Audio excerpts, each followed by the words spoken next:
The United States seems to be having a much more balanced approach to coronavirus restrictions, and I think Canadian provinces could listen and learn a lot from these different states and the whole process that's unfolding down there.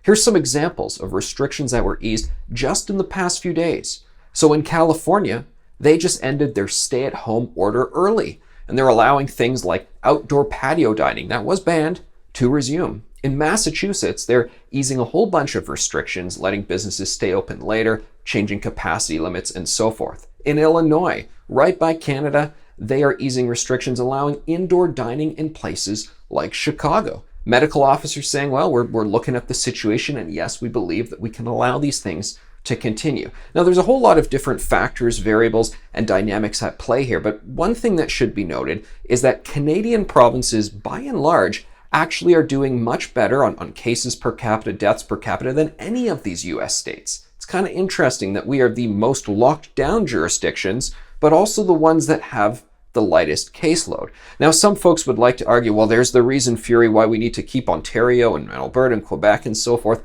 heavily locked down, because we don't want to see what they have happening in their US states. Well, first of all, it should be noted that if you look at all the US states and you compare the ones that have strict lockdowns compared to the ones that have lighter restrictions or more voluntary restrictions, well, there's not that much of a rhyme or reason. There's very little proven causation that these lockdown restrictions are actually working for them. North Dakota and South Dakota, for example, are generally charting along the same trajectories and the same curves, but they have very different restrictions in place. It's a really interesting thing to take a look at and study. So what it all suggests that we should not be so blunt with all of this. We should look at the situation and go, okay, what is the problem? And I know in Ontario and in Canada, and I think this is true in some US states as well, the problem is that elderly folks who live in congregate care settings are particularly hard hit by this, and also some healthcare systems are at risk of being overwhelmed. Okay, those are very real problems we're facing. Then we must ask, are restrictions like saying, oh, I don't know, shut down the ski hills, which is something that's been introduced in Ontario.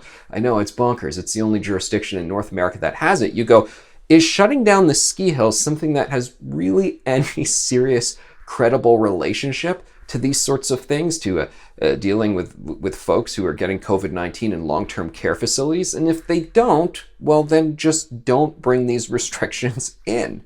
Ease them. And I think that's what's going on in the US, as different medical officers are running the numbers, looking at different scenarios and going, what is the actual cause and effect here with these restrictions vis-a-vis the actual problems and challenges that we face in our society? Canada needs to demand that its public health officials and politicians have solutions-based approaches, that they actually look at the evidence, they look at the data, and they get smart about it.